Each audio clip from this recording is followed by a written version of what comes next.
ministre, vous n'avez rien fait pour que nous ne votions pas cette motion de censure. Mardi, vous avez parlé longuement, pour ne rien dire de nouveau, rien que Michel Barnier n'aurait pu dire. Nous avons pris nos responsabilités. Les communistes, sans grandes illusions, sont venus à votre rencontre, vous ont livré leurs propositions et vous n'en avez rien fait. En vous nommant, le président de la République savait que vous n'en feriez rien, pour que surtout tout reste en place, pour que rien ne bouge. Les cris d'orfraie des députés de la majorité lorsque les députés du nouveau Front populaire ont voulu toucher aux héritages dorés ou juste ciseler une exonération fiscale inefficace nous reviennent en écho. Vous ne recherchez pas la stabilité, mais juste la préservation des intérêts des plus riches. À l'image des 500 plus grosses fortunes qui ont doublé en 7 ans de pouvoir macroniste, culminant désormais à plus de 1200 milliards d'euros, tandis que 5 millions de nos concitoyens vivent sous le seuil de pauvreté, tandis que 330 000 d'entre eux sont contraints de vivre dans la rue, dans des hébergements d'urgence ou des hôtels sociaux.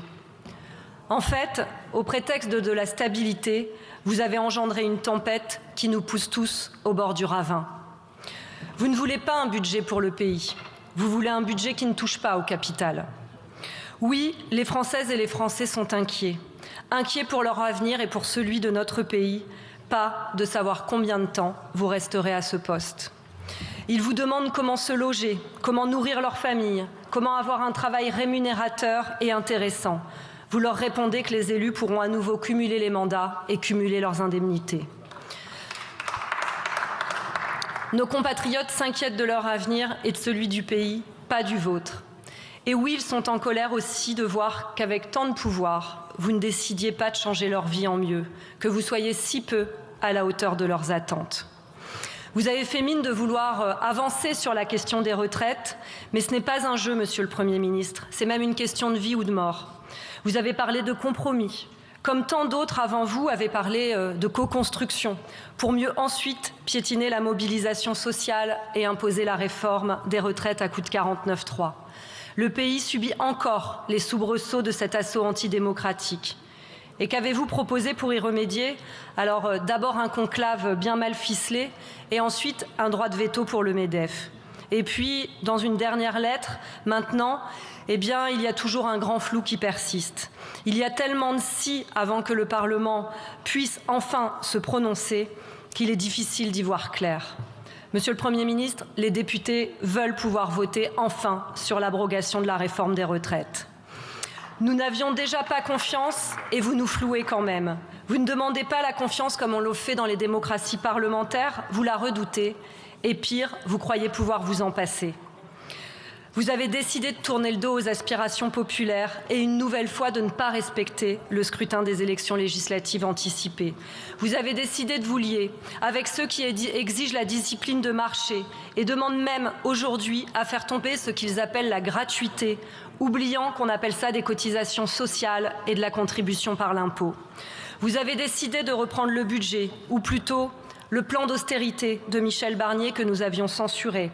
Vous avez décidé d'empêcher l'Assemblée nationale de discuter des recettes, car vous aviez peut-être peur qu'à nouveau, le nouveau Front populaire fasse la démonstration de ses capacités à répondre aux besoins. Non, vous avez préféré annoncer 32 milliards de baisse des dépenses publiques et aujourd'hui vous nous vendez la diminution d'une soustraction du nombre de profs comme un effort gigantesque. Vous avez même admis ici qu'il n'y aurait pas assez de candidats au concours. J'ai l'impression que c'est une manière de dire que vous ne ferez rien sur la rémunération des enseignants et sur les conditions de recrutement des enseignants. Ce jusqu'au-boutisme a plongé nos comptes publics dans le rouge, tout en alimentant les inégalités et en sabordant les services publics. À cela s'ajoute une gestion calamiteuse de la crise écologique. Aucune de vos annonces ne pourrait mettre un coup d'arrêt à ce qui provoque le véritable chaos dans ce pays. La pauvreté, la précarité, les licenciements, les bas salaires, la peur pour l'avenir, les effets du réchauffement climatique. D'ailleurs, dans votre long discours, pas grand-chose si ce n'est rien sur le grand défi de ce siècle qu'est la crise climatique. Peu d'ambition, alors que nous connaissons de plus en plus d'épisodes dramatiques, incendies, inondations, cyclones, ouragans. Vous regardez ailleurs alors que nos compatriotes viennent de vivre l'un des pires événements de leur vie. Et quand vous évoquez Mayotte, ce n'est pas pour vous inquiéter du sort de ses habitants, mais pour nous parler d'immigration. Pas un mot pendant le discours sur les énergies renouvelables, la sobriété énergétique, la rénovation thermique des logements, les transports alternatifs à la voiture. Vous n'entendez même pas remettre en cause le modèle agricole qui détruit l'environnement et qui ne permet pas aux agriculteurs de vivre décemment et de produire sainement. Au contraire, vous dénoncez les normes environnementales en faisant le beau jeu de l'agro-industrie. Ces normes, elles sont pourtant essentielles pour protéger l'intérêt général, la santé publique et l'environnement. Les élections de juillet dernier n'ont certes donné de majorité absolue à aucun bloc. En revanche, une majorité de Français ne veut plus de votre politique. Ils l'ont dit suffisamment clairement. Ils aspirent à des services publics renforcés, à des salaires décents et à une retraite plus tôt. Ils ne sont pas tous d'accord sur la manière d'y arriver, mais vous avez décidé de mépriser ces aspirations populaires. Ces aspirations, elles sont particulièrement criantes pour les populations ultramarines qui continuent de souffrir d'un abandon systémique. Infrastructures délabrées, services publics insuffisants, pollution durable au chlordécone et aussi des séquelles des essais nucléaires. Et plutôt que de répondre à leurs aspirations, à l'émancipation, à la dignité, vous persistez dans un modèle fondé sur la répression et l'exploitation, comme c'est le cas en Martinique, où après des mois de mobilisation contre la vie chère, vous faites le choix d'embastiller le leader du mouvement contre la vie chère, au lieu de mettre au pied du mur les groupes économiques dominants à l'origine de l'explosion des prix.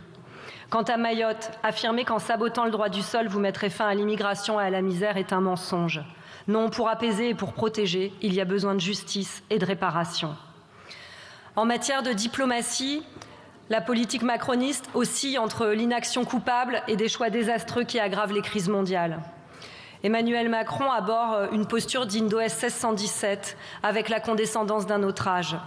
Ses déclarations sur les pays africains qui auraient oublié de dire merci ou ses remarques sur les Haïtiens traduisent un mépris colonialiste latent.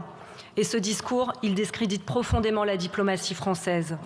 Vous abandonnez les peuples en lutte pour leur indépendance, qu'il s'agisse des Palestiniens ou des Sahraouis, au profit de calculs stratégiques et économiques cyniques. Nous avons maintenant un fragile cessez-le-feu, et il ne fera pas oublier votre silence complice. Le temps de la justice va venir, et la France ne peut pas maintenir une prétendue immunité fonctionnelle de Benyamin Netanyahou pour justifier le refus d'exécuter le mandat d'arrêt délivré contre lui par la Cour pénale internationale. En Palestine et au Moyen-Orient, vous persistez dans une politique étrangère de double standard, de deux poids, deux mesures, qui fragilise les fondements du droit international. J'en finis par votre gouvernement. Il sonne comme une provocation. Je pourrais parler du retour de Manuel Valls ou d'Elisabeth Borne, experte en 49.3, mais j'ai décidé surtout de parler du ministre de l'Intérieur. Un risque pour notre État de droit considéré par le ministre comme n'étant ni intangible ni sacré. Une insulte à celles et ceux qui luttent contre une colonialité qui touche encore notre rapport au département d'outre-mer et pas que. Renouveler Bruno Retailleau, c'est valider ses complaisances, son alignement coupable avec toutes les théories racistes d'extrême droite. Vous avez affirmé mardi, Monsieur le Premier ministre, qu'Emmanuel Macron avait subi plus de crises que ses prédécesseurs. Mais croyez-vous qu'il a la poisse? Celui qui s'accapare tous les pouvoirs n'aurait pas de responsabilité? Votre discours de politique générale n'est qu'une confirmation. Vous poursuivez la trajectoire macroniste entre libéralisme autoritaire, démantèlement social et voie ouverte à l'extrême droite, et ce, tête baissée, vous persistez sans infléchir. Alors, nous avons décidé de vous censurer et vous n'avez rien fait pour l'empêcher.